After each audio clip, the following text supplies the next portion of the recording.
family learn of Matthew's death, and what explanation were you given by police? On New Year's Day, I was actually called directly while I was still celebrating with my friends that Matthew died in a cell or something like that. It was just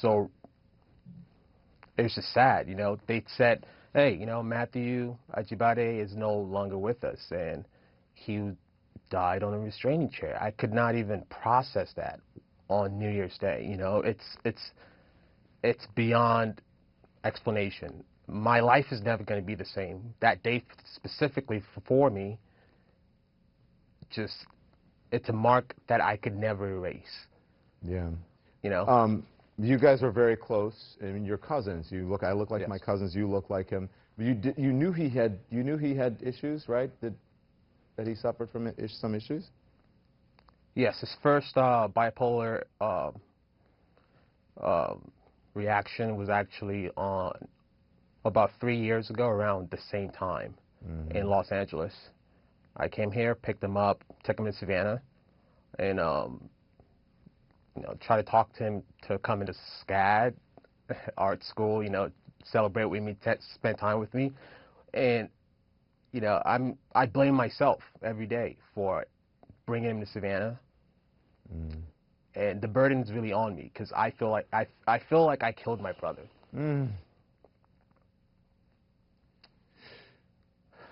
Mark, you're a sinning contributor, but in this case, we want to be transparent here. You're representing the family of Matthew. This is not this is advocacy, not analysis tonight. It's been 4 months since he was killed. You know, it has been less time it took from Mike Brown's death to the grand jury result. Less time for that to occur, and we have no idea what's going on with this case. We have nothing. It took 4 months for GBI to do whatever they've done. They refused to even tell us the cause of death. They refused to give us an autopsy, saying there's this artificial shroud of an ongoing investigation. The family deserves to know 4 months, 125 days today, and they don't know why Matthew died while being restrained in a restraining chair in a jail cell under the control of the sheriff's office, and they tased him to death. And if that's not accurate, then let them tell us, because we deserve to know why Matthew, at his age, with his promise, is now buried rather than going to college. The girlfriend told him when they came, so the girlfriend called 911 because he was having a problem, right? It was a manic episode. He was having a manic episode. Yes. She called 911, and she told them that he was having a problem and that she wanted them to take him to the hospital, and so they took him to jail. She even did she give him his medication as well?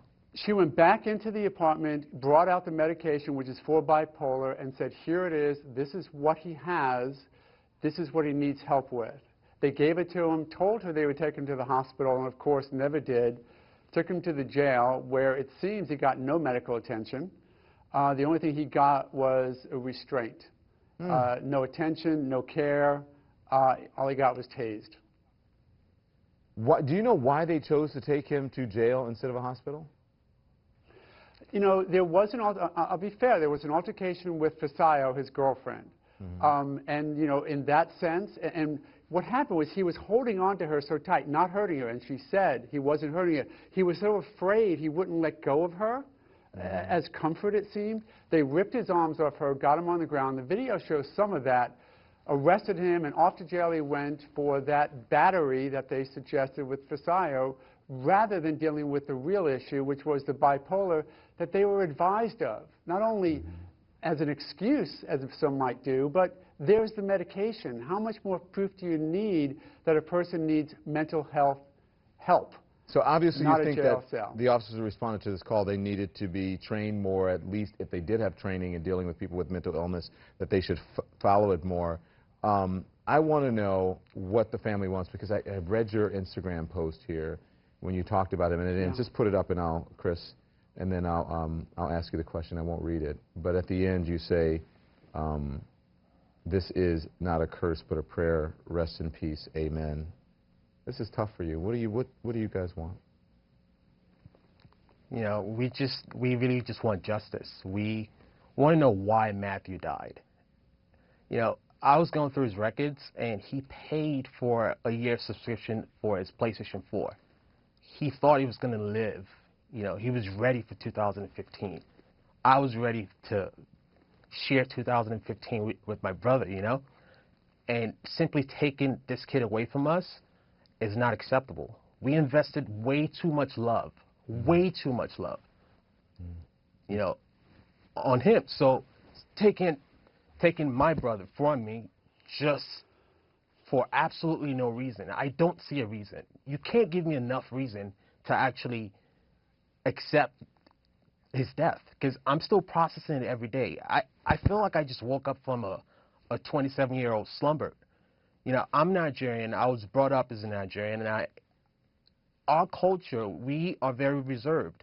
Right. We come to America for, you know, looking for a better life, and education and everything else. You know, we insert ourselves to be law-abiding citizens, and simply understanding what's going on in America now has made me an African American, because I have to reprogram myself to really understand what's going on.